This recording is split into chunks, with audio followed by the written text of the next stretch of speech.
देखिए बच्चों, हमारे पास अभी ये सवाल है कि रेडियस ऑफ हाइड्रोजन एटम मान लीजिए कितना है, 0.53 एंगस्ट्रॉम। यानी अगर रेडियस ऑफ हाइड्रोजन एटम से मुराद ले रहे हैं वो, अगर कोई एटम हो जिसके पास एक इलेक्ट्रॉन हो, 1s1 वाला इलेक्ट्रॉन, ठीक है ना, और उसका रेडियस मान लो कितना है, अगर 1s1 इलेक्ट्रॉनिक कॉन्फ़िगरेशन हो न्यूट्रल की, तो 0.53 एंगस्ट्रॉम है, ठीक है ना। तो अगर हम तुमसे पूछें कि बताओ लिथियम प्लस टू का रेडियस क्या होना चाहिए, लिथियम प्लस टू का रेडियस क्या होना चाहिए, तो सबसे पहले तो ध्यान में रख लो भाई, लिथियम प्लस टू का मतलब है, लिथियम प्लस टू का मतलब है 1s1, 1s1। यानी लिथियम प्लस टू और हाइड्रोजन एटम आपस में क्या है, आपस में क्या है, आइसो इलेक्ट्रॉनिक है ना, आइसो इलेक्ट्रॉनिक है।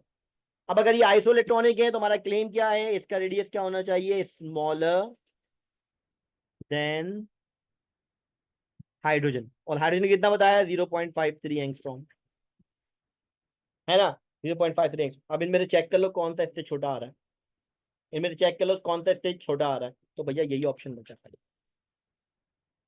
आइसो इलेक्ट्रॉनिक है ना, रेडियस तो हाइड्रोजन से छोटा होना चाहिए, लिथियम प्लस टू का, क्योंकि वो तो आइसो इलेक्ट्रॉनिक कैटाइन है, कैटाइन का रेडियस कम होता है, तो फिर वो क्या होना चाहिए, कम आना चाहिए। अच्छा अगर ना भी हो, अगर ना भी हो तो भाई देखो ये वन इलेक्ट्रॉन सिस्टम है, वन इलेक्ट्रॉन सिस्टम है, तो इसके ऊपर फॉर्मूला क्या करेगा, रेडियस इज इक्वल्स टू 0.529 या 53 angstrom multiplied by N square over Z.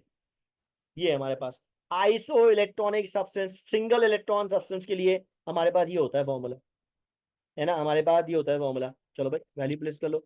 Lithium कौन से शेल पे बिलोंग कर रहा है, 1s1 पहला शेल। जेड वैल्यू कितनी है इसकी, लिथियम की जेड वैल्यू, जेड का मतलब एटॉमिक नंबर 3, है ना, मल्टीप्लाई क्या है 0.53, ठीक है ना। अब 0.53 को डिवाइड बाय 3 कर लो, है ना, 0.53 को डिवाइड बाय 3 कर लो। अब अगर इसको डिवाइड बाय 3 करोगे तो तुम्हारे पास आंसर क्या आएगा, तो जरा चेक करते हैं। अगर मैं कहता हूँ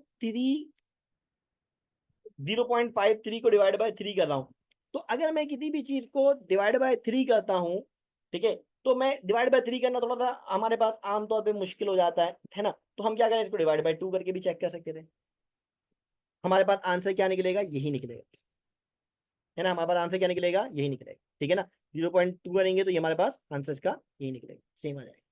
बात समझ में आई।